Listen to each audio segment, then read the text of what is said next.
In the fall of 2023, Deborah McLean was still grieving her friends and family and neighbours killed by Miles Sanderson. Her brother, Earl Burns Sr., had been murdered in the rampage a year earlier on James Smith Cree Nation. McLean is a band councillor on James Smith and was also preparing for the upcoming public coroner's inquest.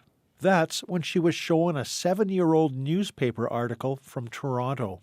I opened it up and I read it and I was just shocked from what I was shaking from what I heard. I couldn't believe it. I just couldn't believe it. The article focused on the family of an Ontario cab driver who had been stabbed to death in 2001. Now, the man's family was dismayed that his killer, a man named Kelley Thackeray, had been released on parole in 2014. Now, this all shook Deborah McLean because that same man, Kelley Thackeray, was working as a therapist on James Smith Cree Nation. Only he was using a different name, Kelley Bird Natauhau. Kelley Thackeray Bird Natauhau declined repeated interview requests from CBC. It's not known precisely when or why he adopted the new name. Some clues can be found on social media. He is known as Kelley Thackeray to the Parole Board of Canada, and that is the name shown on a November 2023 list of approved mental health providers for Saskatchewan.